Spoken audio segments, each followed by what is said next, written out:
Okay, let's go! More Heroes of the Storm in our tournament here, the Masters Clash Qualifier number 3, and we have another match that is casted from replays and not live, because again, obviously this is an open qualifier, so a lot of these games will take place at the same time.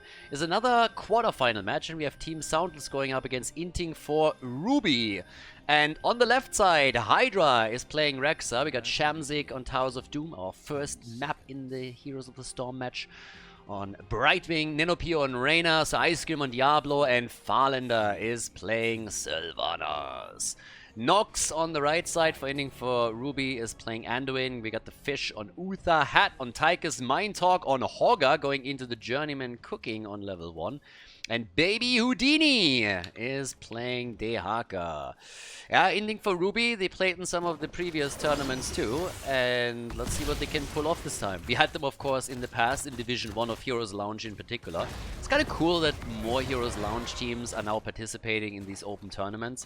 And of course, when we're talking about the Masters Clash Qualifier, it's not that you can qualify by winning a tournament, it's also that you accumulate points as you progress through the bracket, and the farther you get in these rounds, the more points you get. You will always have the chance to participate then in the last chance qualifier if you perform well enough. And that's what a lot of these teams are hoping for, of course.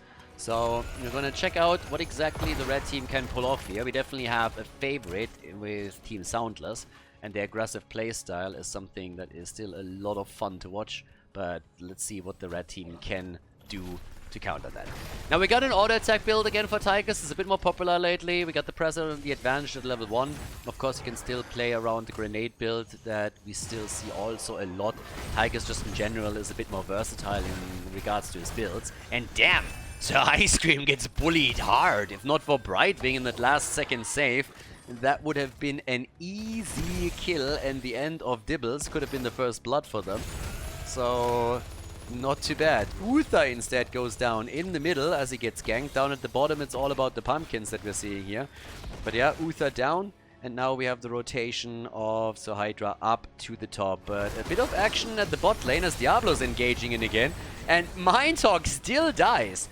I mean, Anduin was trying to do what's possible to save Hogger, but it just wasn't enough. So Sylvanas comes in and gets the kill. Good for her. The damage over time was just enough to take Hogger down. And that is Team SoundLess opening the map up with a bit of a bang. 2 kills to 0 already. We got the bigger they are so that they can burn Dibbles down. That dash just in time.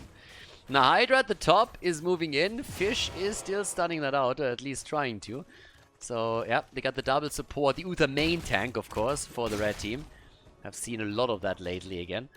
And yeah, especially the build on Hogger is slightly different from what we're normally seeing here. But you can see the aggression from Sir Ice Cream in particular as he's coming in for the engage, and another beautiful setup that results in Hogger being eliminated. Nice angle on the stun. They are roaming the map aggressively, trying to get these kills, and Diablo is setting one kill up after another, so good for him.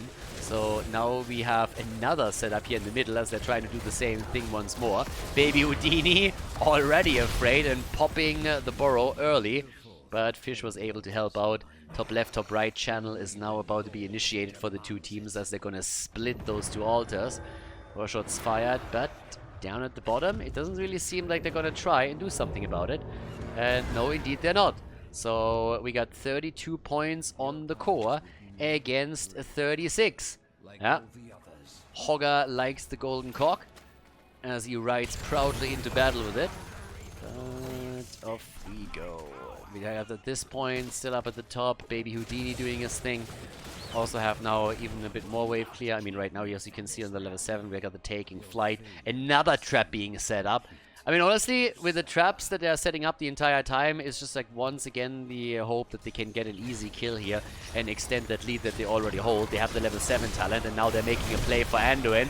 But here comes finally the play with Tychus, and the bigger they are. They're going for Dibbles, but Nox goes down. That's Anduin eliminated. 5 versus 5. Diablo just walks out of the fight, and Sylvanas dies, but so does Tychus. 1 down on each side, and oof.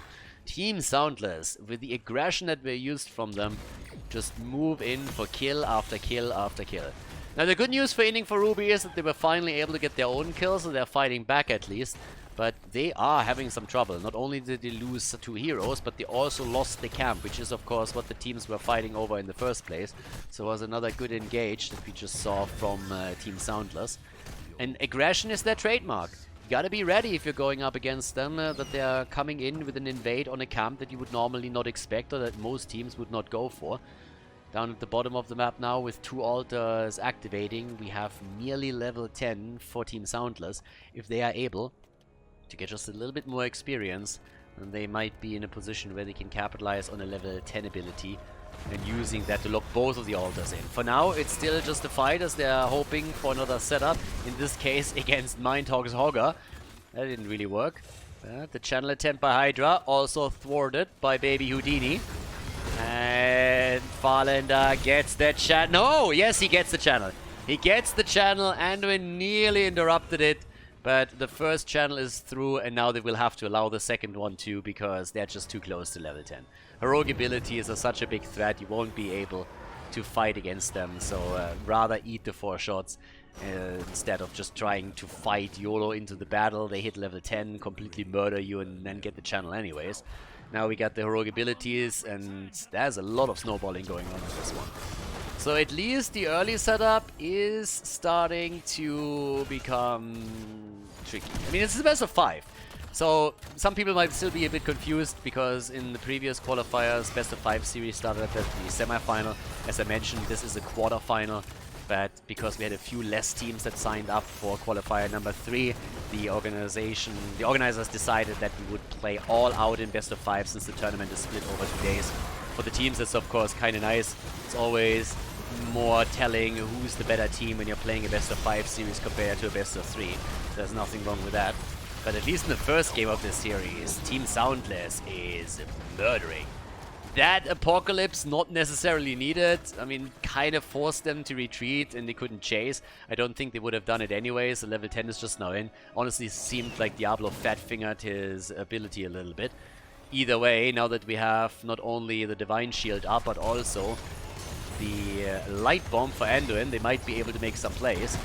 It has to, of course, be... The goal has to be to retake the bell tower at the bottom of the map. That has to be their first goal. And they are coming in with the Light Bomb, but they're only connecting with Diablo. And Mindhog isn't able to set anything up for Tychus or someone else on his team side to help them lock in a kill. And already, they got up at the top, the 1 versus 1 altar setup, but a kill against Hogger! Over the debris, nice by Ninopi, right between the eyes. Jimmy is crushing, and so does the team in blue. They get another kill, 7-1. Damn, son. They got some momentum in this early game, holy hell. Yeah, Inting for Ruby, they gotta step it up a little bit if they want to threaten Team SoundLess. Right now, that's not really the case. 3 shots at least are fired, that's good, but again, you got a 5 versus 3 bell tower situation going on. So we got 33 points on the core against 24, soon 19 if they can get this one. And I don't see a reason why they wouldn't be able to pull that one off. Baby Houdini is already moving out as Diablo is engaging, and that's 5 shots fired. Bam! Connecting easily over here. Is down at the bottom of the map. We have finally the commitment to Odin as they're saying, guys, we need to take that bell tower back.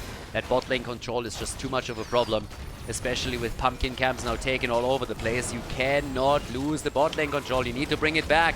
The fish is in trouble, might have to use the Divine Shield on himself and doesn't do it. Doesn't use the Divine Shield. Uther is down. They're going for Anduin and oh boy, they're bullying them hard. The Death Zone at least kills Dibbles, but holy hell, Team SoundLess. They are just crushing them. Talking about kicking someone when they're down on the ground already. One of the pumpkins connected, now we have another 2 and a third one making it in. So the core is down to 15 points to 33. And Hogger dies again! What? I mean, it feels a little bit like Inting for Ruby is saving the big plays for game number 2. But they are just getting crushed in this first game. This is getting more than just a little bit nasty. And Team SoundLess is just picking up the kills wherever they find them. You see a hero, you take him down. They're playing a game of whack-a-mole at this point. They turned Heroes of the Storm into whack-a-mole. And they found another one. Whack and down. That's also boss. I mean, while you're there, you might as well, right? So they go for a quick boss, and they're kind of speedrunning this one. This is getting a bit nuts. Now, there is an altar spawning at the bottom of the map in another 17 seconds, and we have half the team already rotating down, but Jimmy and Rexa are still doing their thing here, and they get another 4 shots connected. That puts the core down to 11. Now, the bell tower situation is now even on 4, but if you look towards the points on the core, whew, really different story. Very, very different setup. 22,000 damage for Tigers, not enough, my friend. The Haka is coming in from behind. They're trying to force the battle. Rexa isn't here yet. That's probably the best chance that they had so far. But they cannot connect the kill, or can they? Jimmy is attacked. Big move against Hogger as the light bomb was about to connect, but they pushed him back. Well done. And here comes, of course, the engage with the quest completed for Rexa. He has the extra armor for himself and Misha. Misha gets bullied, but Shamzik gets the channel, and we're talking single digits. 7 points against 33. Team SoundLess. They're murdering. In Inting for Ruby, honestly, if they don't have an opportunity to bring this game back, then hopefully they at least use it as a wake-up call, because you can't go up against Team SoundLess with a performance like that. Nope. Hydra, then again, is a bit low. Maybe they can finally lock the kill in. Instead, Tigers falls, and the red team gets murdered. But there could be a kill finally for them.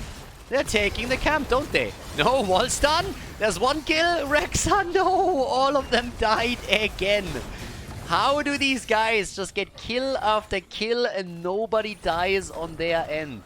We just killed 4. It looked like we finally might see a kill, but nope. Look at that battle.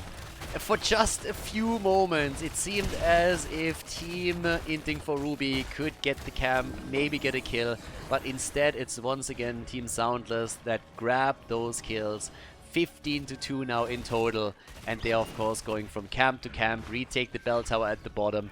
The next altar phase is going to spawn 2 at the top side, and they are just crushing this one. The aggression that we're seeing from the Eastern European team here is just a bit too much for Inting for Ruby to handle here. It's a triple altar. It's not even a double altar. Sorry, I missed one at the bottom. Triple altar makes things even worse. I would be shocked if the game doesn't end here. With the talent advantage and how far ahead they are in stats, they should definitely be able to get 2 out of the 3. They also have the global. They got Brightwing. I mean, up at the top, Hydra's already waiting. He doesn't care. He's just sitting here saying, like, guys, I'm just going to grab this one now. I don't know what else you want me to do, but I'm going to grab this. Brightwing can take the bot lane and then can move up. So, yeah, this is 2 on the channel. Pumpkin makes it through 2, so that's 6 points on the core now. They're trying to chase him. Dodges out. First 5 shots are fired. Boom, that puts them down to 1. And, well, it's about the last altar right now. This is the only chance to bring it back. Still on level 16 talent. There's the APOC combo. Nice connect. Light bomb. They're trying what they can, but they lose 2 in the first few seconds of the fight. Dehaka and Uther are both down, and this is game. A speedrun in game number 1 as Team SoundLess crushes, absolutely crushes, Inting for Ruby on Towers of Doom. GG. Well played by the blue team. Before we head into game number 2, make sure that you subscribe to the channel if you haven't done it yet so you don't miss out on any future content here on Khaldor TV. Our Heroes of the Storm series continues with game number 2. We got Team SoundLess in the lead now in this best of 5, and on the left side we have them on Infernal Shrines spawning with Hydra on Leoric. We get Farlander on Gul'dan going straight into a Fell build. We got Shamzik on Anduin, Nenopy on Tigers, and Sir Ice Cream is playing Jojo. On the right side of the map, Inting for Ruby. Bit of a beating that they received on the first map. Rumor has it they're playing game number 2 standing because all of the ass kicking they just received. Can't sit down just yet. Hurts too much. Nox on Lucio. We got Fish on Tyrael. Hat on Cassia. The baby Houdini again on Dehaka. And Mindtalk on Sonya. The triple melee at the front. And they commit to Tyrael here, which is actually not that much. Honestly, he's not as popular anymore as he was in the past, but his sanctification is still fantastic when you're trying to control space. Oh, that could be an early kill. Nice drag on Leo, and they nearly got him here. Hydra is still not out of the woods, but makes it out thanks to the heals from Anduin. And on top of that, of course, the drain that he connected very, very quickly. But there was at least a good initial start for Inting for Ruby with the aggression that we just showed.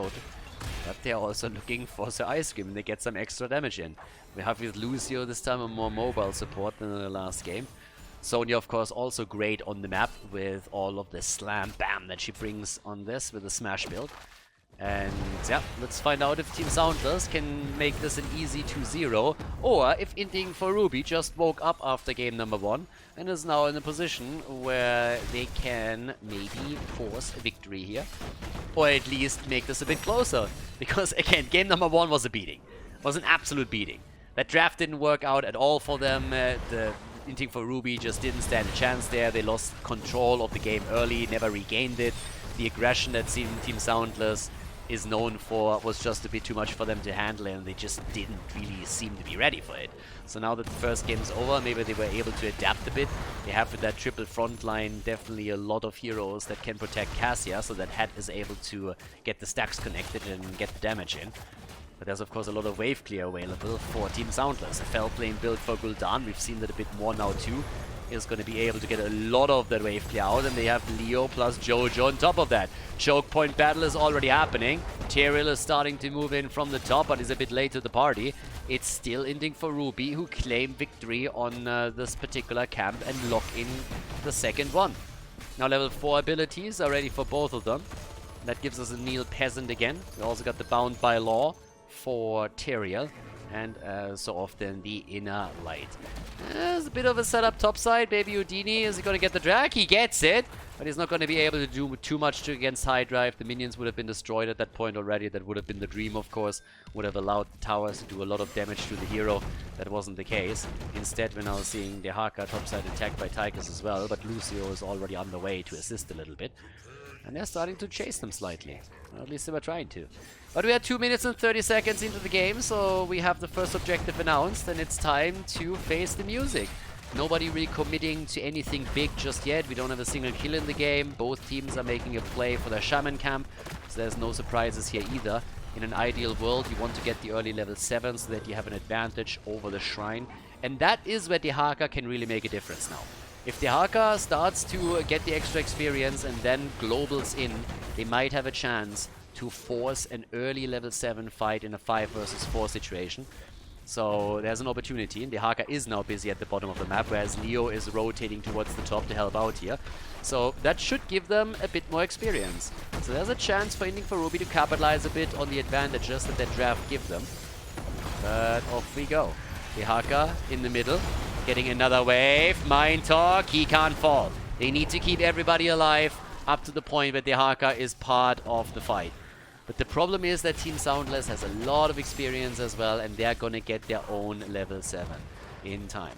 But there it is. Level 7 abilities are in. Swift Retribution gets taken. We got the Feeding Frenzy, and they try to force the battle right away. The Haka moves in. They're looking for the drag. They can't get it directly, but they have the position on the Shrine at least. Now they're a little bit behind, but they're catching up quickly as Sonya goes for the spin to win here.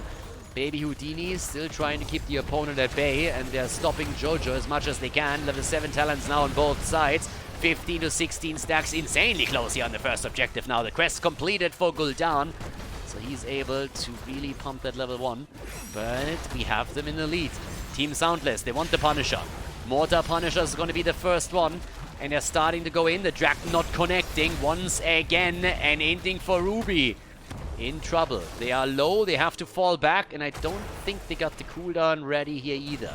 So it seems like they give this up. They already moved the Haka down to the mid lane, and that will be the first objective, the first Punisher for Team SoundLess. So they have a chance to push through the top lane. Goal is always to take the wall down at least. The thing is, the wall is pretty much destroyed already as is, so the fort will definitely take quite a bit of damage. And that's exactly what we're seeing right now. Now, Dehaka is busy at the bot lane and the mid lane trying to ensure that they are keeping up in experience. Going up against Gul'dan right now. Top side gets defeated. But yeah, Baby Houdini, now he has to be careful. The rest is rotating in. Cassia still has been able to stack a bit. She's sitting at 29. It's not really too much of a shocker. But down here, we're still seeing another camp about to be taken. And we haven't seen a single kill yet. It's still 0 kills. We're 5.5 minutes in and nobody has died yet. But this is going to change right here, right now, I suppose. The camp gets taken by Inting for Ruby. Nicely done by them. They take the camp. It wasn't stolen, so they're able to claim it. And here they come, moving in from the side, looking for the drag, looking for the angle, trying to take Hydradine, trying to go for Sir Ice Cream. Good damage for Hat. Falender with his cooldown makes it out, and still not a single kill in this game. Not one over here. Okay. 14,000 damage for Sonya.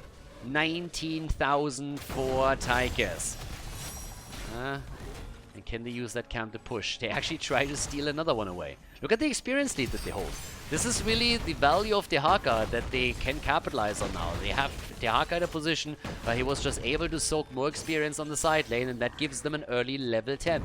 So Inting for Ruby is playing really well around Dehaka as a hero on this map. We have Leap and we have the High Five. High Five got buffed just 1 or 2 patches ago. Leap has been more popular, especially with the triple front line. It's a good engage tool as well. And at the bottom, they're already looking for opportunities here. They open up the wall. If they can leap on Gul'dan, he's toast. If they can find an engage there, they see Tychus at the bot lane, and they're thinking, hey, well, maybe we can get him. But there's a level 10 now for the other side. And that gives us great ults for them. I mean, Odin is such a good tool on this map. Of course, Buried Alive on 20, but also Entomb now on level 10. Fantastic for Leoric. One of the best engagements in the entire game. We got a Light Bomb, Odin, Horrify, and Jojo is waiting it out. With the composition that we're seeing here, it should be Blessed Shield. This doesn't seem like a combo where you would go Falling Sword, and yeah, Blessed Shield it is. Now they're trying to take this, but the kill with a Horrify. Sonya leaps away from the Entomb, but the Horrify setup was just fantastic. Together with the Blessed Shield, no chance for Lucio to escape. First kill in this game against Lucio. Really well done. Good job on them.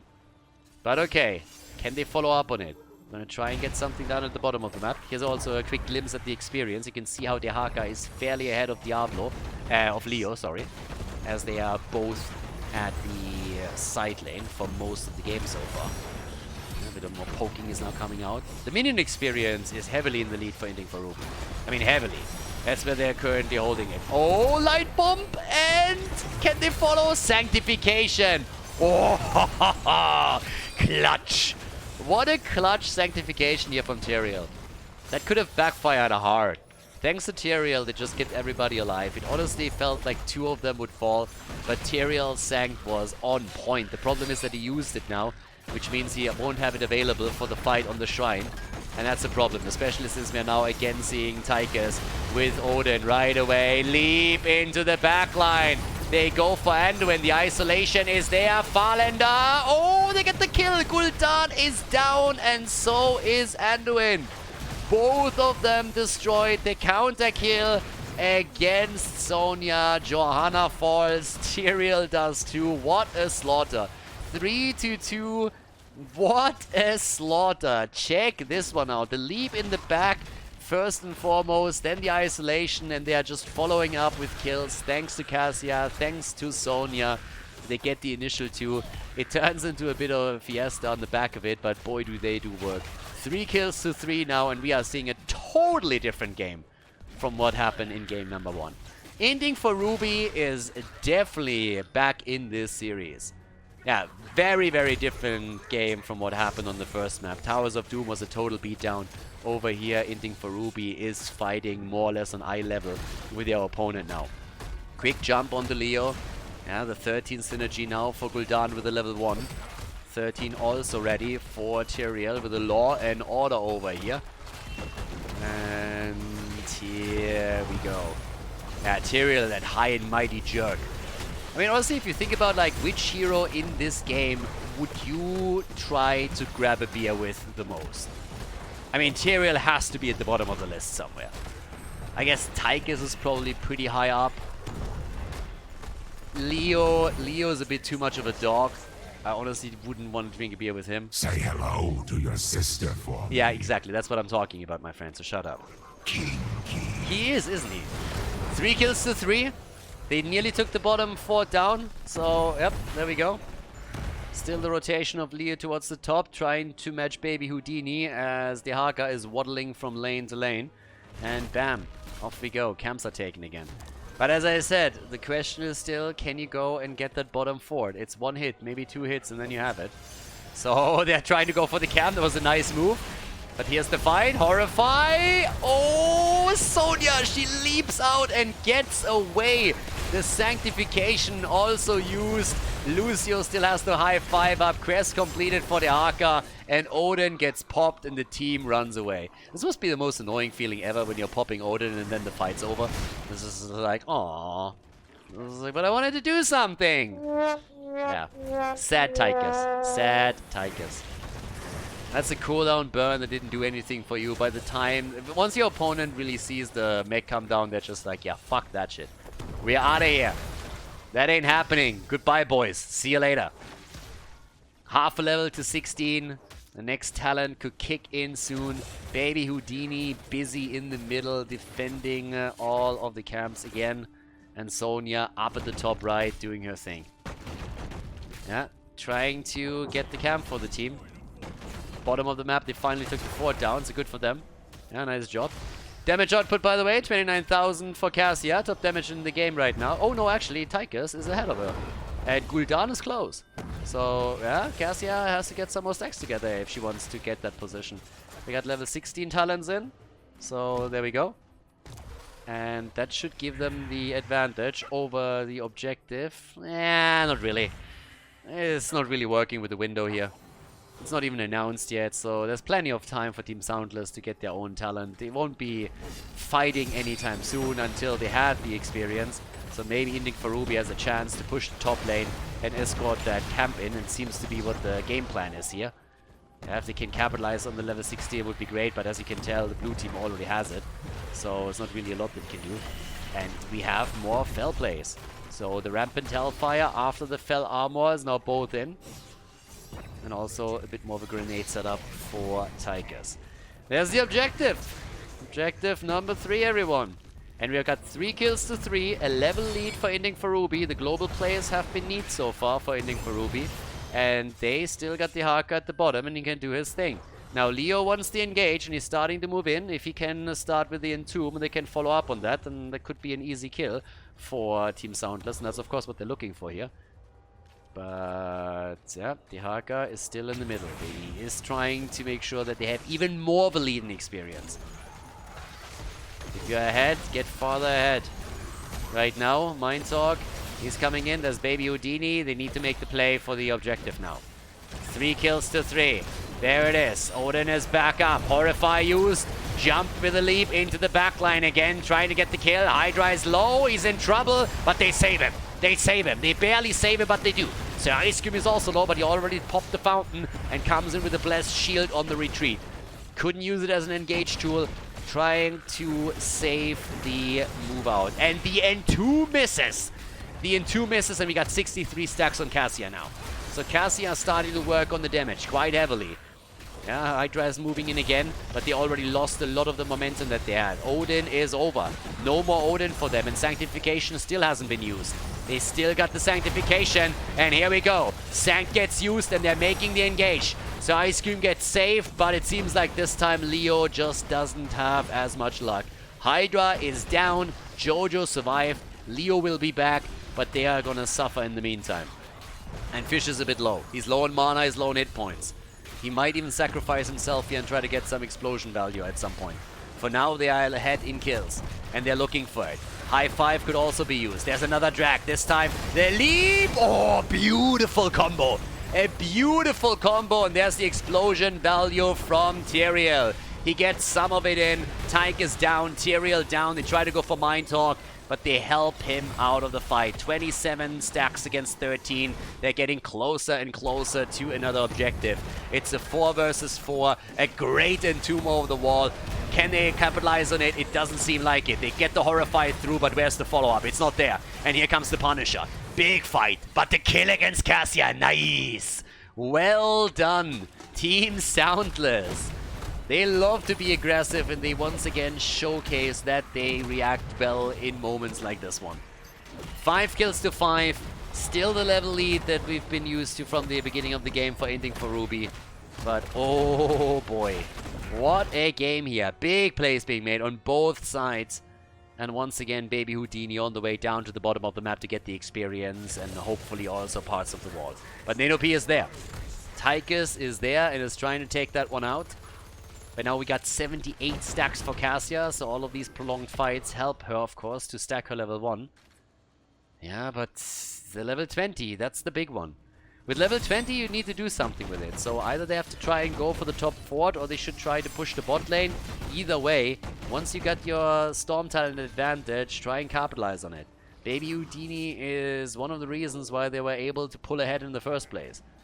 Yeah, camp gets taken early this time. The main reason why Team SoundLess is willing to take it this early is simply because they know once that level 20 has been hit by Inting for Ruby, there's a good chance that the red team is going to try and invade that camp. So they take it, so it can't be stolen away. High 5 gets upgraded. We got the Mix and Fire over here now. And on top of that also the Battle Arena. So they are looking to push the middle of the map. Sonya hasn't made a choice yet either. Ignore Pain, or are we going to get the Crater? Ignore Pain it is. Survivability is key for her now. The front line has been the backbone of this army so far, and allowed also Cassia to get the damage in. I'm talking about the damage. They're going for the fort in the middle. Fort in the middle gets attacked, so Ice Cream goes out. There's at least a play made for him now that he actually used his trade. The Iron Skin is out. There's the leap and the kill! Snappy! Snappy kill against Jojo. Great kill, by the way. Jojo moving out, playing around the cooldown of the Iron Skin, as you can see. And then as Ice Cream moves back, here comes the combo and the big hit from Sonya. And Jojo is down. That's a 40-second window that they can use now. Nicely done. I mean, insta. Jump, smash, and gone. 5 kills to 6. But level 20 any moment now also for Team SoundLess. All the forts are down on the blue team side. They haven't killed a single one on from the opponent. Can they open the middle? Next shrine is open in the middle. Next shrine is going to open in the mid lane. But here comes the attackers. They're starting to go in for it. They want to take the wall down. First tower is eliminated. And Jojo isn't back yet. 5 more seconds for her to come back into the game. There's the 20. Horrify gets upgraded, the Glyph of Faith is in, and more importantly, big red button and N2. Big power spikes for Team SoundLess. They're not out of this yet. They're finally playing on eye level with the red team. Indestructible for Jojo. Whew. Yeah, this one is going to get spicy. This fight is going to decide a lot here. Are we seeing a comeback? Or will Inting for Ruby cement their advantage a bit further? The invade already. The aggression, it's always there. Team SoundLess. Why am I not surprised? Of course they are attacking this one. Why wouldn't they? They got a Horrify, they got a Blessed Shield, they can use Tychus in that choke point. This is a perfect choke point position. It favors their composition. And here comes the big red button. They're coming in for it. Here's the play for Hydra. Already good damage. There's the drag, the leap, and the kill. The Sanctification gets popped. And now they're going for Jojo. Sir Ice Cream is in trouble as well. Indestructible gets procced and they are chasing. Lulcio is chasing. Jojo is down. Gul'dan is dead. They go for Tychus. Oh my god. Inting for Ruby all of a sudden is just on a killing spree. They're coming in. They're murdering 4. They want to get number 5. But Anduin is doing the best he can at running away. Let's face it. When it comes to retreating from a fight, Anduin, the master of the French defense, is just unbeaten. Nobody runs away from a battle as well as Anduin does. So it's no surprise that he is the only survivor. The problem is that doesn't help you either, because the core is attacked right now. 10 kills to 5. Inting for Ruby, ladies and gentlemen. They are looking to win game number 2. They want to tie the series. They want to tie the best of 5. And it seems like they can't be stopped here. Leo is back, but it's not enough. Team SoundLess against Inting for Ruby are tied as the red team locks in the W on Infernal Shrines. Nicely done by Inting for Ruby, and we have a match on our hands.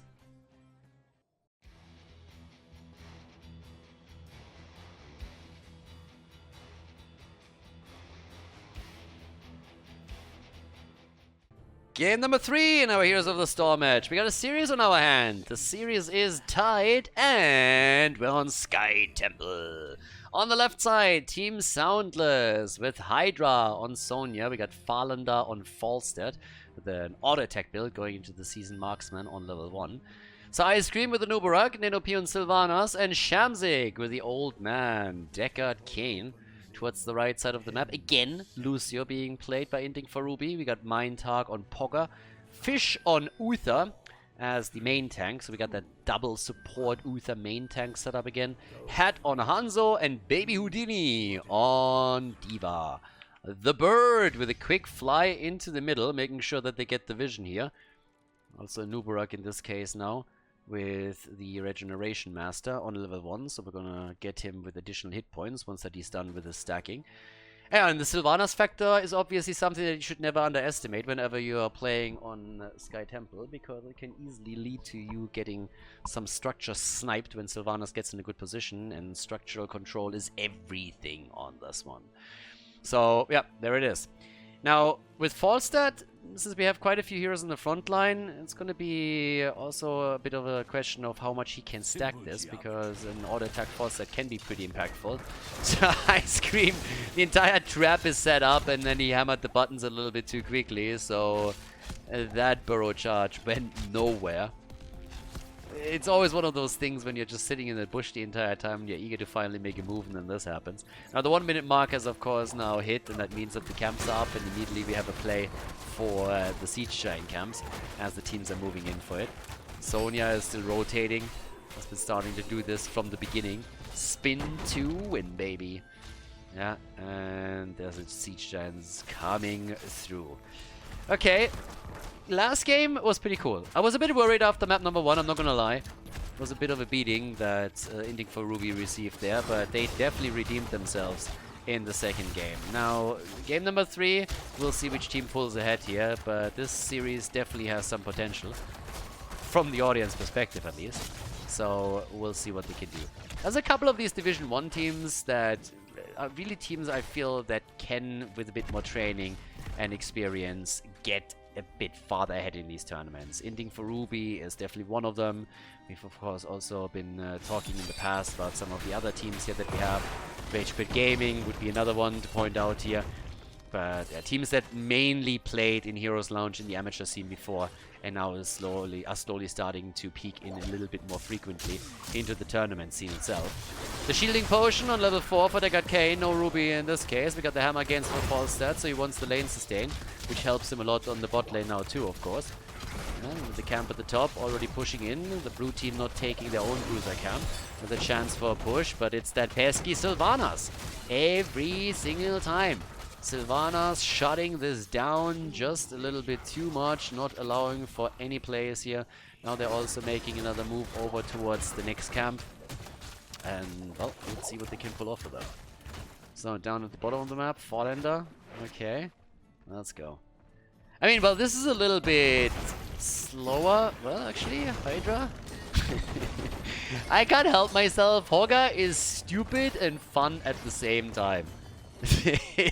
Sometimes it's just dumb. So yeah, that character is just crazy. Either way, the objective is up, and that means that we now have the shots fired, quite literally. So it's all about structures now. They take the camp roughly with the objective, so now they can try and also claim some shots at the top. It's all about taking some of these structures down and attempt to drop the forts as quickly as you can. Structural advantages on this map go a long way. And with Falstad flying in, it could have been the end of Mindtark. Initially it looked pretty good for him against Sonya, but of course Falstad can easily put this one into a 1v2. Goes into Boomerang for the side lane control and the easy wave clear, which is also helping him with the speed with which he can get his level 1 stacked. Level 7 talents with a subterranean shield for Nubarak. And they're breaking through the top pretty easily. So a few more shots get fired. There's no fort that's going to fall anytime soon, but they will be able to reclaim some of the shots in the middle of the map as well. So Team SoundLess, despite the fact that we haven't seen a single kill yet, is walking away here with a bit of a lead. It's not really a big one just yet. Oh, that could be a kill, and oh, nice save. Shamzik able to save Sonya, and the final few remaining shots get taken by the red team. Well done. Inting for Ruby. I thought they would lose those, but no, they were able to claim them after all. Take the fountain down in the middle. It's already a bit of a win. Good for them. And now, of course, still 0 kills in the game, but also only 30 seconds until we have the boss up, and that's oftentimes where you see a Hail Mary move thrown on this map. Yeah, but with the boss up, there's a chance that you then can get control over the bot lane and maybe take that one down too. Ancient Kings. The Guardian is in on the level 7. Okay, against the Nubarak setup. And Lucio is already one of the most annoying characters for sure. I mean, that guy dancing around you is always a bit of a pain, but now they're trying to go for Hanzo. They can't lock him down either. We got 3 Overwatch characters on one team. Is it even possible to beat that team? Is that even a thing that he can pull off? Lucio, Hanzo, and D.Va? I mean, oh boy. They could be in trouble here. Alright, so Ice Cream gets out. Pogga pogging around a little bit. But Falstad, 15 stacks for him. Using his level 7 Boomerang to push these lanes out a little bit farther. Yep, no problem for Farlander. And is slowly but steadily starting to get a progress on his level 1 done. And once that he locks in his level 13, always assuming that he goes for the Giant Killer, he can be a bigger threat to that front line too. And he has the level 10 abilities. I mean, both of them get him roughly around the same time, but we still have a slight lead here. The old man is about to tell stories again. And there's the beam strike. Yeah, and the high five. Okay, high five is in again as well. Yeah, no surprises outside of that. Still the Hoarder pulled. I mean, we've seen the Shockwave a bit more lately after the Hoarder pulled got nerfed, but still. At the top, they're still trying to make a play here. Mind Talk makes it out. These unstoppable frames, honestly, on the Hawkwild are just so unbelievably important and impactful. It just allows the hero to escape over and over again. 17 stacks again and 13 on Falstad and Nubarak. Single ult at the bottom of the map. Blue team is moving in first, trying to claim them. And Falstad is still holding the top lane a bit longer. Can push another wave out and then move in. And he's gonna fly any second now. So D.Va is still at the bottom. Vision has been taken.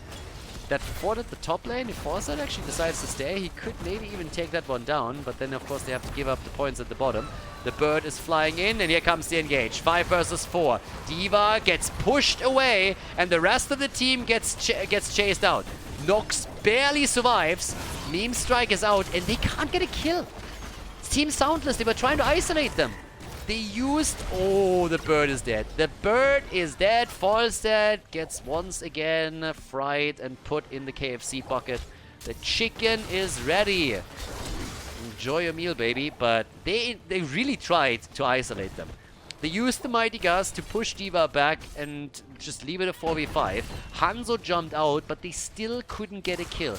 Even though they used all the isolation tools that they had at their disposal, they couldn't get the kill. And then Inting for Ruby comes in, takes control, gets the kill against Falstad, takes the temple, and is now able to push through the bot lane a bit more aggressively. I mean, they're not massively ahead yet. It's only a kill. It's only a small advantage on structures, but it's one of those things that just add up over time. So that's a bit of a problem right now.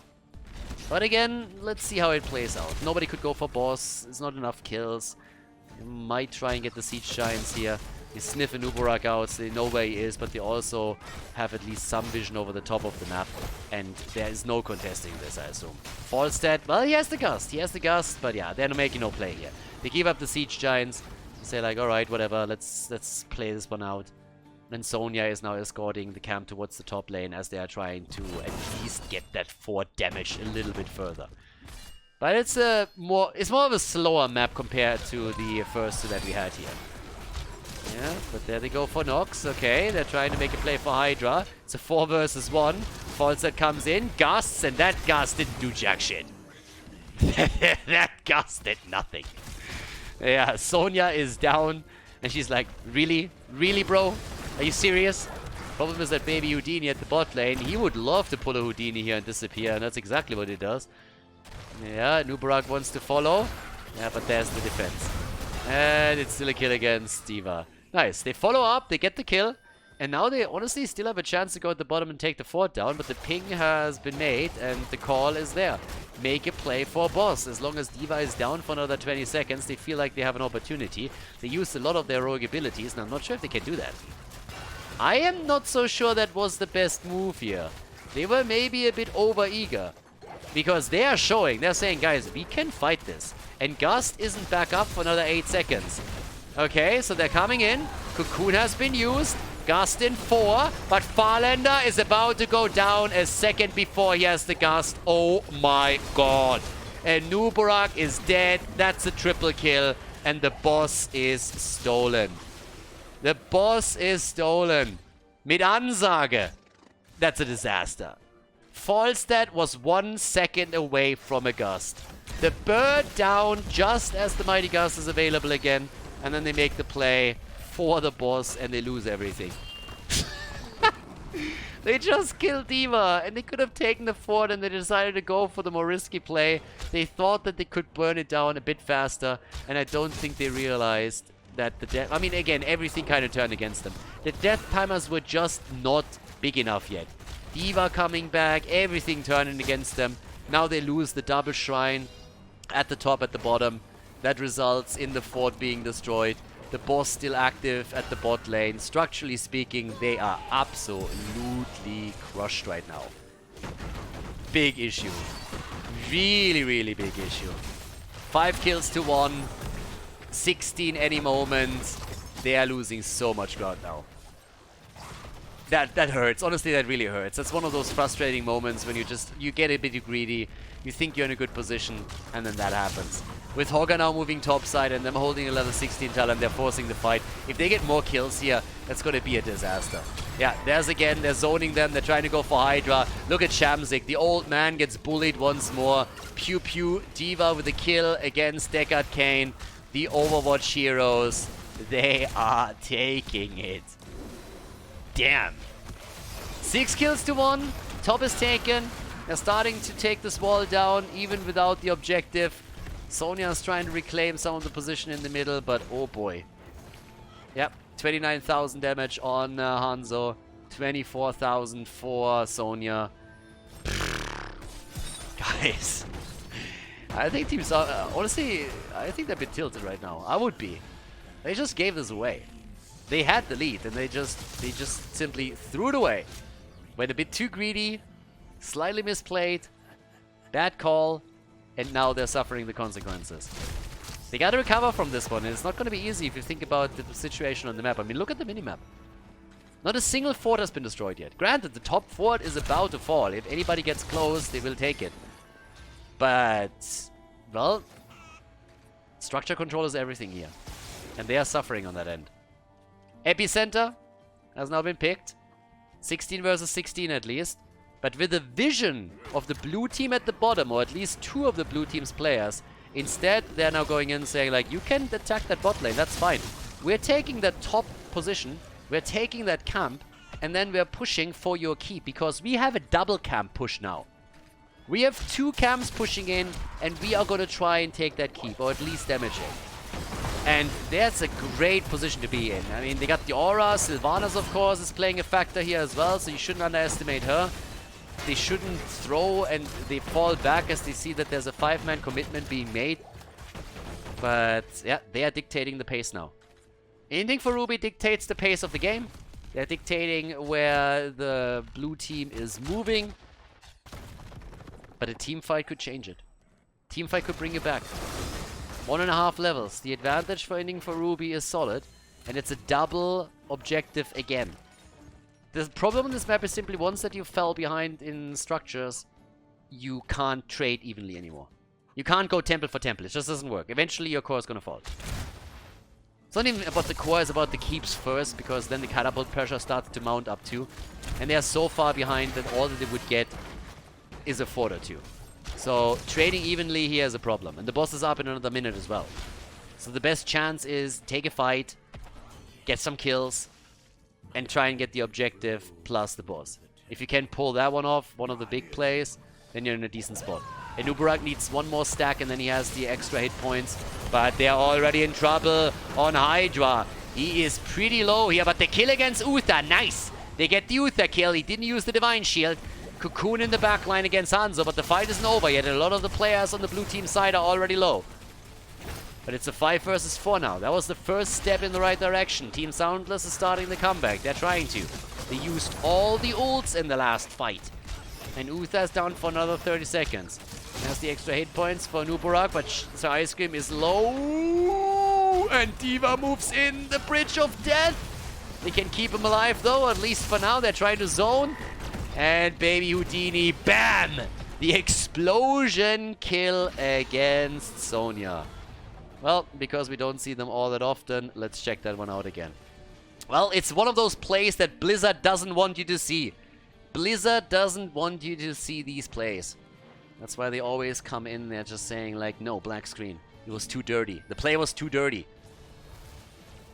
But I'm showing it to you anyways. The unfiltered truth, everybody. Here it is. Poor Sonya. Doesn't stand a chance. Yeah, now of course the bottom temple has been taken. Level 20 is there, and they're taking the one in the middle. Guys, the first keep is down. Oh, this is a disaster for Team SoundLess. They had such a fantastic first game. It's insane. 2 games in a row. Can Inting for Ruby win this one?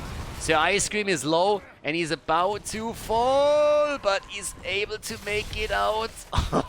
Lucio's helping them to chase, and D.Va is now engaging too. Yeah, even going for the Hanzo ult, since he says, guys, I got the cooldown reduction anyways, so screw this. But just look how much damage they are doing. I mean, this is still doing damage at the top, so the keep here is nearly falling. In the middle, this one is already getting toasted. And with a few more shots left on the temple, you can imagine how this play is going to end. We're going to see very likely both of the keeps fall. If not, then this one is going to be so low that it can be taken at any point. So the keep in the middle is down.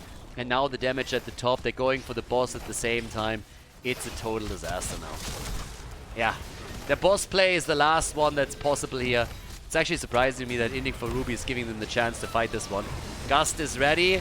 Divine Shield has been used. They're timing it. The boss is taken. Sir Ice Cream, he goes down. This has to be game. This just has to be game. 8 kills to 2. We have 20 on the board. And they got the boss. The keeps are all gone with the exception of the top, and even that one's low. Unless they somehow get a quick snipe against a hero or two in, there's no way they're defending this one. 52,000 damage, even more zoning happening. Hogger's playing ping pong, but he dies. Can they get Sonya? Well, Uther is dead. Uther's down. Sylvanas and Sonya are both eliminated, but the boss is there. They're trying to defend with the 2 that they have, but they're up against 3. This should be an impossible defense. Catapults are soon going to move in. So do the Siege Giants. And the shield gets attacked. Farlander is low, and that boss is just going to town on the core now. Yeah, here come the Siege Giants. The catapult is chipping in. And that is game. Inting for Ruby, everybody. They're going to take the lead against Team SoundLess in this best of 5 series at the Masters Clash. Well done. They take 2 in a row. And they take the lead in this Heroes of the Storm match. Nice performance here by Inting for Ruby, and definitely making this a very, very spicy series.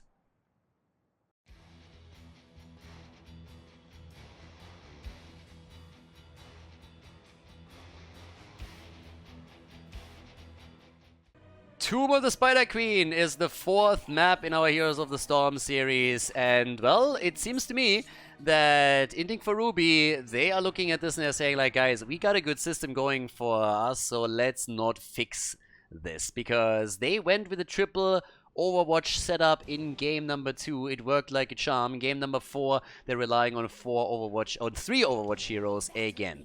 But then on the other side, we got Team SoundLess, and they're adapting a little bit. We have Farlander on Zarya, so they're trying to fight fire with fire here. Shamsing on Uther, Sir Ice Cream on Nubarak, Nenopi on Vala, and Hydra is playing Zul. It's the wave clear barrage here. with Zul himself and the big scythe as Inting for Ruby goes once more for Lucio. Hogger, played by Mindhawk. Fish is playing May. We got Hat playing Hanzo. And Baby Houdini on Blaze this time. Inting for Ruby, they are one map win away from deciding the best of 5 series in their favor and moving on to the semifinals of the tournament here. Team SoundLess, they're gonna try and fight back hard, and everybody is brawling in the middle of the map immediately. Yep, the brawl is on as the teams are going at it. The rotation is set up again, but already a bit of an attempt to go for Hydra towards the top side, which hasn't really worked out. Couldn't catch him. Hydra played it safe, did not engage too far here. The Vala combo is something that the blue team has played in the past, and they really will rely on it a lot on this map in particular. So we'll see if they can maybe fight back and force game number 5. Would be kind of cool to see it, but Inting for Ruby, they are a bit on a roll here. They've been doing really well in game 2 and 3. Honestly, it was really game 1 was really a wake-up call for them, it seems. And now Fish is trying to just get the control set up here the entire time with the CC that he brings to the table. But it is impressive to see that Inting for Ruby is able to play on an eye level with SoundLess. There's a big gap in experience between the two teams for sure. And given the performance of the blue team in game number 1, I would have expected them to pull ahead here very heavily. But instead, we have Inting for Ruby stepping it up, rising to the challenge, and just saying, guys, we're gonna check this one out. So for now, we got the Siege Giants already taken, so that's nice for Team SoundLess. This is a bit of a lead that they have for this. Hogger is still pogging around heavily. Top side, off we go. Hydra sitting tight against Baby Houdini, who is also coming through, playing on the side lane here. And they have changed the setup to a bot lane, mid lane rotation instead of the typical top lane, mid lane. So more control over not only the Siege Giants, but also the bottom turning point in this case now. So they're switching it slightly. But there's the early level 4. And once again, the Hogwild setup with the aggro range as usual on level 1. The Journeyman cooking. And yeah, Shamsi, careful. Uther! And he's dead! He got Hanzo'd! He got Lucio'd! He got Overwatched! Okay, quickly, yeah, Mindhawk. Trying to go for the in-your-face Hearthstone back and gets quickly reminded that that's probably not a good idea, right in vision of your opponent. So now that we have our multi-shot build started up and also the speed bubble, Team SoundLess is going to try to fight back, but they just suffered the first death of the game. Yeah, still the rotation ongoing, and that means that the two side laners are going to have the majority of those gems, so you're going to try and empower them to turn them in, if possible, in any way, shape or form. Yeah, Fish, Nox, Hat, all at the bottom. Heat transfer on level 1 for May, as usual. And then Nubarak, of course, wants to get the engage when he has a chance there. He's already waiting in the wings. These engage plays, you have a lot of stuns to follow up on it too. So they got a lot here. If they can get Sir Ice Cream into a position where you get the first stun deliver, that would be nice. But it's Uther actually that steps up to the plate and locks May down for just a second. No follow-up in this case. Teams are still waiting for their level 7. And we haven't seen a single turn in yet either. So nobody turned a single gem in yet. So that's another one. Down at the bottom of the map, still our bit of peeking battle as Poke is coming through from all of them. Nenopi is very far out with the extra movement speed that he gets from Zarya. Vala can now do a lot of work here and really just play around them. As long as she doesn't get CC, she's going to be totally fine. So that's pretty much the gameplay that we're seeing from her. Yeah, speeding it up, connecting those auto attacks, and that's going to be a pain in the ass once that she has Manticore. With Manticore in particular, she is going to be super annoying to deal with because she's going to work those auto attacks in continuously, and that's going to be a mass problem. Especially after Farfly Quiver. I mean, think about that for just a second. If you have that mobility and the range, you're just going to poke him down one hit at a time. So Hydra, oh, he's down. Yeah, Hydra just got knighted, but Sir Ice Cream is able to get the gems recovered. Good for him. So they lost a couple, if I'm not mistaken, but they recovered most of it. That's actually kind of decent, but still a bit of a problem here. Gotta be careful with their side laner. They're trying to turn in 43 gems now for Sir Ice Cream. The red team has already delivered 46. I'm telling you, Inting for Ruby is doing surprisingly well in this series. I'm honestly, I mean, I'm pleasantly surprised, I gotta say. They're definitely bringing the pain now. Yeah, at the bottom of the map, turn-in opportunity maybe for the fish. That would deliver them the first web weaver wave. But instead, a bit of a chase over here as they're trying to go for a kill themselves. Shamzik and Nox are both rather low, the two support players. And everybody's of course hoping for a level 10. Problem is that Inting for Ruby is the team that has pulled ahead in experience once more. And up at the top, so Ice Cream, careful buddy, 46 gems in your hands. Hydra's helping out, they're trying to prevent Mind Talk, and they mess it up. Hydra could have interrupted with an auto attack, he didn't. Was trying to go for the lock-in, and now they have to face the Web Weavers. Problem for them. Yeah, in comes the stun attempt against Mei. Oh, big jet propulsion against 4 heroes. 4-man jet propulsion, and everybody is low here already. That includes Mei and Blaze. 5 versus 5 fight in the middle of the map. They are all over the place right now with the aggression. 2 kills to 0 for Inting, for Ruby. And they haven't been Inting for any Rubies yet on this one. Yeah, no Inting for any gems. But yeah, towards the top, what do we get? We get nearly level 10 for them. That is a mad lead. If you get level 10 here, if you still have a Web Weaver when level 10 is in, I mean, they're already setting this up to potentially dive into the backline. But instead, now with 10, we got the wall. Ice wall is in. We got the high 5 and the shockwave this time. This time we got the shockwave for them. And again, Hanzo with the meme strike. Memeing it out. Alright, but they don't engage. Second turn, it would be great if they can get that. But yeah, the turn, level 10 will now be ready for Team SoundLess as well. It was a small window, there wasn't really an opportunity for them. They're trying to at least get the double turn in, but there's an interrupt. Yeah, they try to set the wall up to allow for it. Okay, and the Divine Shield for Uther to get away! The stun with the shockwave! Shamzik, he makes it out! Wow! That was clutch. They really, really wanted Uther. Okay. Yeah, Uther is down, and the blue team has put in their own gem account so that they can now rely on the Web Weaver wave. Alright, alright, alright. Yeah, for a moment there was a bit of a snowball potential for Inting for Ruby, but now Team SoundLess can maybe bring this back. At the top, Hydra with all the wave clear. Slice and dicing, getting the scythe into action.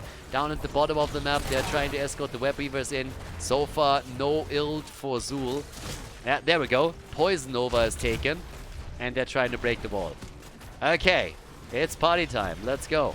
Let's break that wall down. And get ready. Bit of action here in the middle. Pogga is pogging out again. Okay. And Baby Houdini. Yeah, careful, buddy. You have 30 gems. So you are a prime example of a hero that should not really dive out too much because you could be killed. Yeah, Ice Wall doesn't really do a whole lot. And there is quite a bit of damage against Baby Houdini. Careful, bro. I mean, again, he has bunker up, so he can always use that as a panic button whenever he needs to. But still needs to be a little bit careful with this. Damage output, we haven't really seen that many crazy fights, but Vala is already sitting at 35,000 damage. And it just highlights again how dangerous she can be, especially in the later game. There's the shockwave, okay. And... right. Wakashi Daki Dingong. Hanzo coming out with the ult here. And yeah, they're still not getting a kill, do they? Well, maybe. Trade gets used by Mei, okay. And she's able to get out of here. Yeah, Shamzik himself gets a speed barrier. That's of course another threat. I mean, you talk a lot about Vala and the speed and how much it impacts her and her playstyle, but it's of course also true for Uther, who all of a sudden has the ability to just walk up to a target and get it stunned. So that's also there. Yeah, Mind Talk. Yeah, they really want to get some of these heroes finally. Blaze turned in, by the way, so he has no gems right now.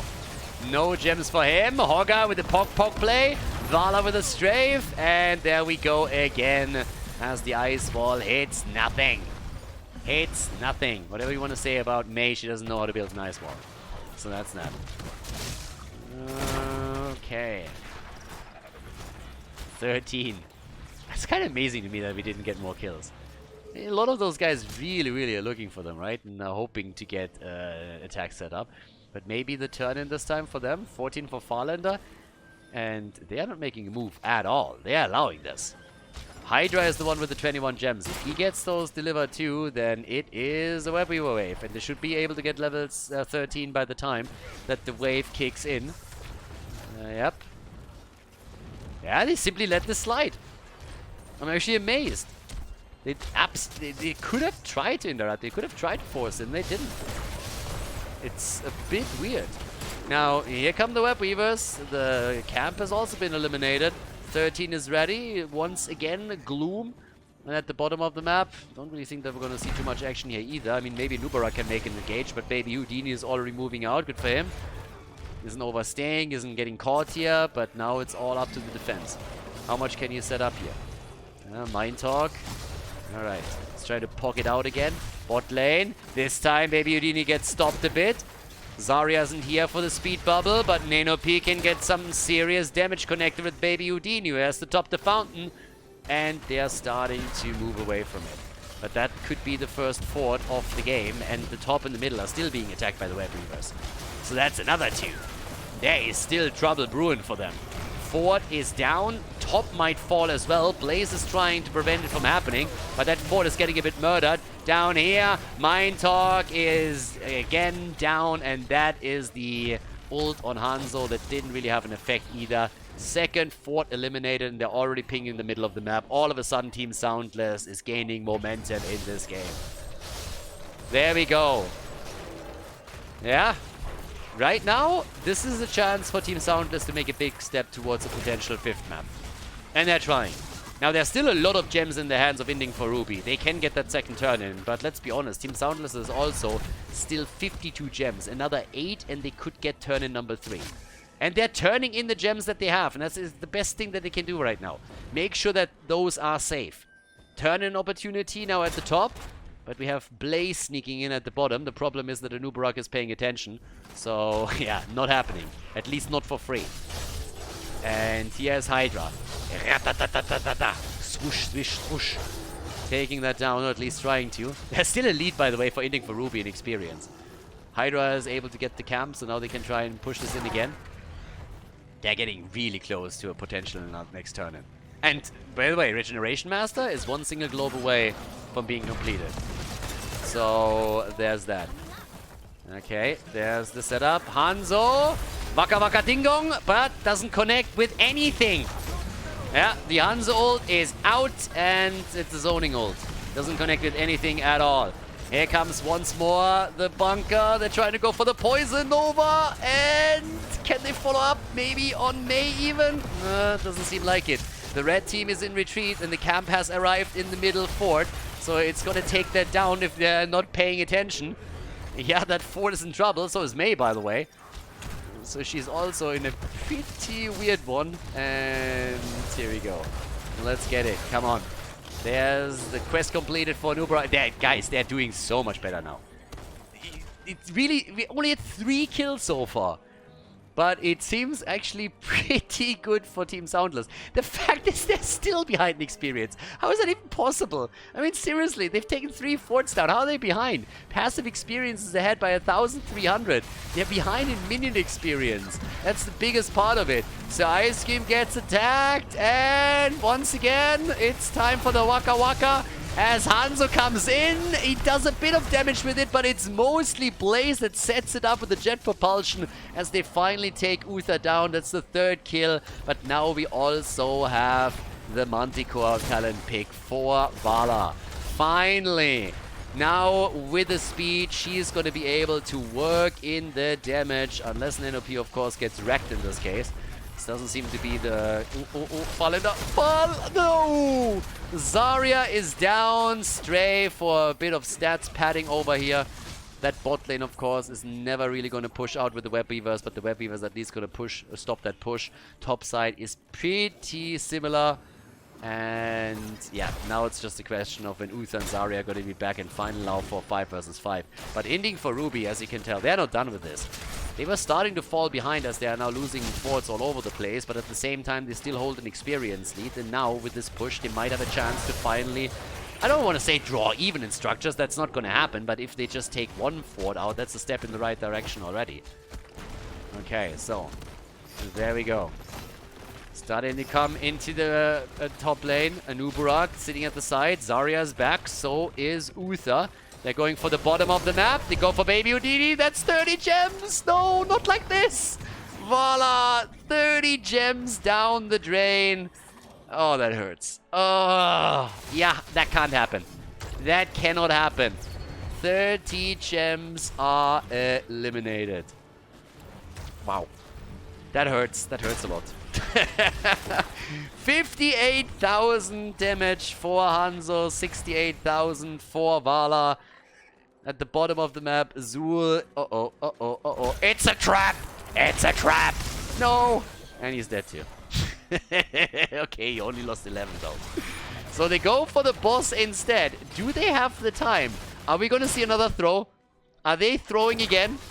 Nox is moving in. Boss is nearly down. Where's the cocoon when you need it? There it is. Baka baka ding dong. And they're going for the fight. The boss is still there. They have to take it. Oh, Anubarak is dead. The boss. No. No. Not again. Not like this. Not like this. Vala with a strafe. The boss is taken away. It gets sniped once more. Inting for Ruby is again victorious on the boss fight. They lost the Anubarak. They're about to lose Uther. Zarya is dead. It is unfucking-believable. It's happening again. Inting for Ruby is moving through the top lane. 2 kills to 8, more than a level ahead now. I have no idea why these two are currently down at the bottom of the map and not with the rest of the team. I guess they are saying, hey, we're going to win this keep at least, that keep anyways. So they're already working on the next. Keep should be a given. But they got to be careful. Yeah, it's insane. It is crazy. Second game in a row that Team SoundLess misjudges their position on the boss, and Inting for Ruby is starting to take the advantage. They gain the momentum. They got the level 20 and they're using it for the cooldown reduction on Hanzo's. We got the mixing fire, no control is in, fortified bunker, and here come the red web beavers. Team SoundLess is all of a sudden up to the wall and they are getting beaten to a pulp here. They need to recover, they need to stop the bleeding somehow. They have 1 level to cover until they hit their own level 20 and they are in real trouble at this point. This is a minor disaster. It could be a big disaster, honestly. The wall doesn't hit anything. Bot lane 4 is going to be obliterated by the web weavers. And in the middle, they're hoping for keep number 2. Inting for Ruby. Are they on their way to victory here? They're starting to take a big, big lead in this game. And this could be the 3-1 in the series. 8 kills, 2-2, 74,000 damage. Vala with 79,000 still holding the top numbers in the game. They're trying to burn the web weaver down. And the defense is looking good so far. It's a pretty good defense. Yeah, that keep might be saved. They might be able to save it. Yeah, in comes Hanzo, popping the ult once again. They're dodging out on it. The cooldown reduction is, of course, going to be crucial here. But here comes the engage. Web Weavers are down. One of the toppers also defeated. They're trying to make the play with the fortified bunker. Shamzik low, but he gets out, at least for now. They're dodging on everything. Shamzik! And he survives. Hogger is down, pogged to death, and they're trying to go for Mei. Mei is low, they're chasing Blaze, the bot lane is under attack, they need to be careful that there's not a second keep falling, and they're pinging it like crazy. There's too much, but look at Zul. He's just moving, he's mowing these creeps down, and he is able to save it. And here comes the 20. Both of the teams now with Storm talents, they're still in this. They have health. They held the keep in the middle, they held the one at the bottom. Now we got the level 20 upgrades that gives us the Andaril's Visage, Far Flight Quiver. They got the turn in. If they wanted, they got the turn in, but they're trying to go for the camp. They're diving in. It's a 3 versus 5. 3 versus 4 more so, but still, careful boys. Not too aggressive over here. I mean, Jesus. Yeah, alright, once again. Hanzo coming in. Again, he can throw it out the entire time now. He can throw his ult out. He has the cooldown reduction on the 20. Can throw it out whenever you want. Blue web weavers are coming in. And they got the siege giants at the bottom of the map too. Look at that wave clear, by the way, from Blaze and from Zul. Both of them with 100, way above 150,000. So they are pushing. This is the chance for Team SoundLess to maybe bring this back slowly. Vala has to work overtime now. Neno P, he needs that shield. They need to give him that speed barrier so that he can dance around them a little bit. And there it is. Bam, look at this. Vala on crack right there. Just coming in the entire time with one hit after another, weaving those auto attacks in, keeping the hatred stacks up, capitalizing on Zarya's speed bubble, and working the auto attack. 1, 2, bam. Burning Hogger down. Look at the damage numbers on Vala, how they are spiking. And now there's the strafe once again, dodging out on most of the rest. Okay, gotta be careful, stay away from Pogga. Pogga with a big poke, but he goes down anyways. He is dead, just came back, and now they're hoping for a follow-up kill against Baby Houdini. And Vala is working it. 105,000 damage, but it's Zul that falls. Zul goes down, Vala is about to die, and she gets dropped. The keep in the middle has been eliminated though, and at the top the push is also still ongoing. And in the middle, they gotta deal with this. 10 kills to 4 now in this game. What a fourth map, seriously. I mean, what a map. Core losing a couple of shield points, not much more than that. Top wall has been destroyed. At the bottom of the map they've been busy too, but 2 of the heroes are now down. Can they end? Of course they can't. It's only 4 heroes, they don't have enough. Let's not forget that the boss is up on the map. Boss is there.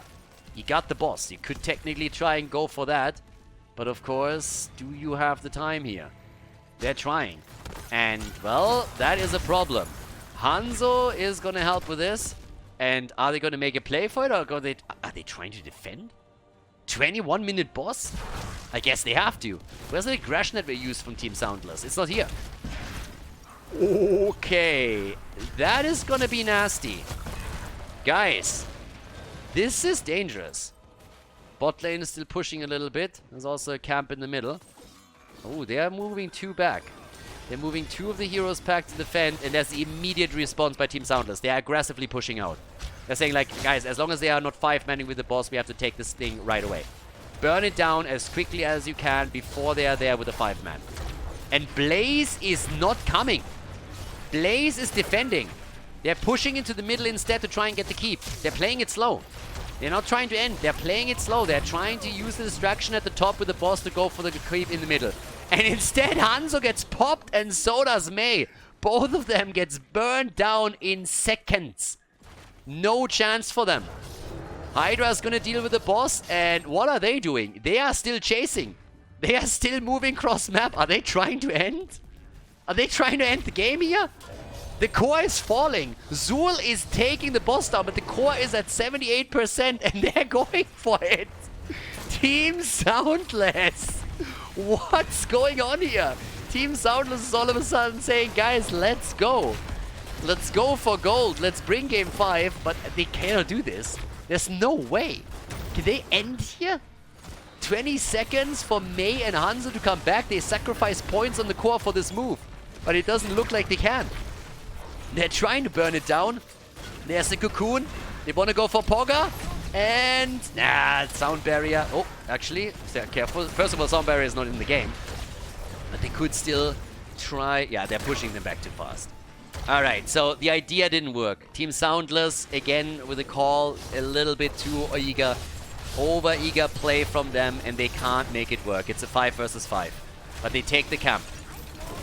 They take their camp. Blaze! He's dead! Blaze gets murdered! Can they get the counter kill? Strafe being used here. Nano P with the damage. The camp still not taken.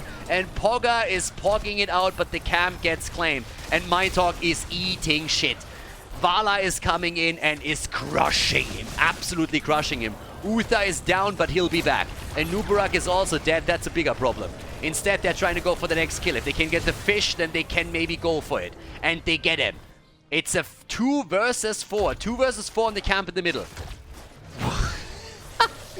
They want to go for game 5. They want to go for game 5. And it seems like they can pull it off. They come into the middle. We're 24 minutes into the game. And the shield falls quickly. That's game. That is game. We are going to the final map in this series. SoundLess versus Inting for Ruby, and they force the 5th map in this match. GG and well played.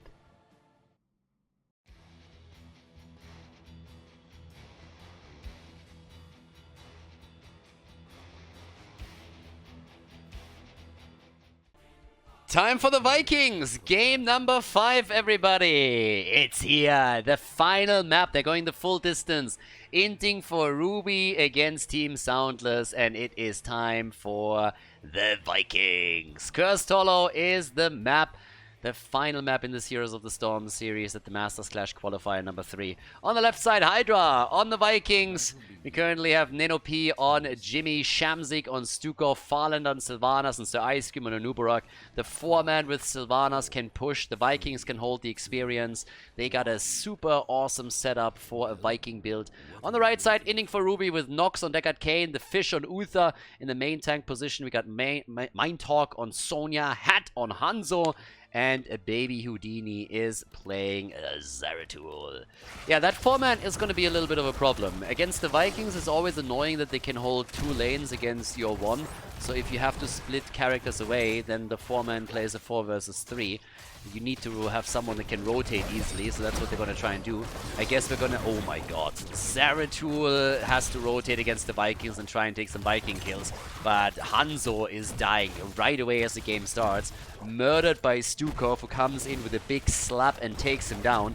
And the Sylvanas push at the bot lane is of course going to become even more dangerous now. Kills in the early games like this are just absolute poison. You can get snowballed hard if you lose heroes in that setup. And you can see it here. The wall is down. We are a minute in. 1 minute into the game, and the wall got obliterated already. So that is bad news. Now Hydra, he has to pay some attention to what's going on with Zeratul, because Zeratul is going to try and farm the Vikings as best as he can. But the 4-man's job is now to just keep pushing and force a reaction from Inting for Ruby. Force them to react to it and just like defend. Come back, defend, and gather some of the resources to push this. Whereas the Vikings are continuously channeling and of course then later on also attempting to get some of those tributes. It's actually insane that this comes to a 5th map. It's awesome. It's absolutely awesome. Game number 1, it looked like a bit of a blowout. Blue team had such a successful first map that I was worried we would see a 3-mapper. But instead, we are on map number 5, Inting for Ruby with a fantastic comeback. But then, of course, Tomb of the Spider Queen happened. And now we are on the 5th map as they're coming in again with the aggression in the middle, using the camp that they just took to go for the big push here. The Fish is down! They go for Uther, and damn, they're getting the kills, they're getting the experience, they're getting the structures. This is a disaster for Inting for Ruby. I don't think they were prepared for that Viking pick. Well, finally we got Zeratul at least taking Eric down, but Sonya falls in the middle. This is a huge issue. They can't lose heroes against this push this early in the game. It's already a problem that you're facing with the Vikings against you and this 4-man push, but if you're also falling behind in kills, then the experience lead for Team SoundLess is just going to spiral completely out of control, and we can already see it happen. 3 kills to 0, that's a level 6, and the Viking combo is just absolutely crushing right now. I mean, damn, the fort is down 2 minutes in. Guys, they are in real trouble. This is a total disaster for Inting for Ruby. They've played some great games, but it seems to me a bit that they are not really in a position where they can deal with the Vikings. Maybe that pick surprised them. The combo with Vikings plus Sylvanas and the aggression that we're seeing from Anubarak engages and Stukov follow-ups, it's something that they're having real trouble handling. The draft that they hold here makes it a bit tricky for them too. So right now, it is a very annoying situation. A double support combo, even if Uther is being played as the main tank, can help you in a lot of team fights with the sustain that it brings.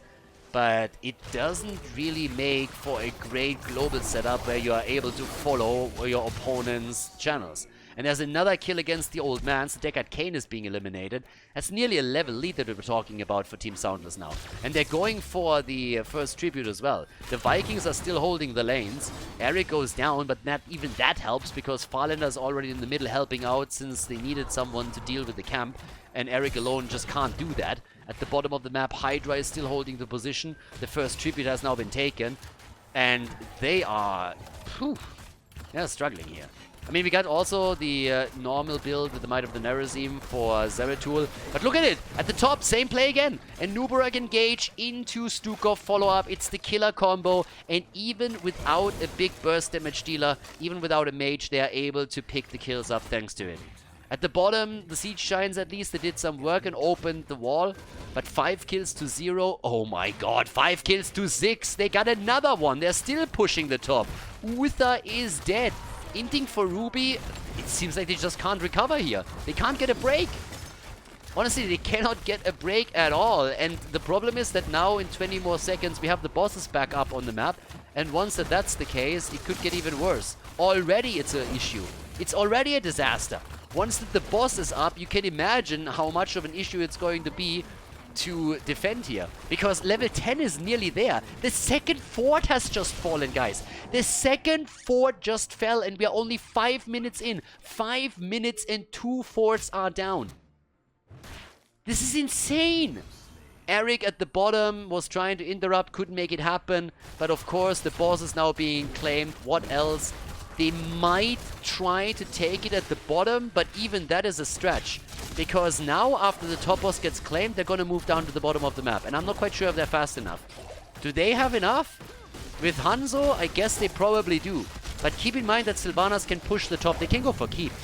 Of course they can go. Guys, I mean, they could go for core. They could seriously go for core here. Sylvanas is going to help to take this down. Look how early they're committing to their ults.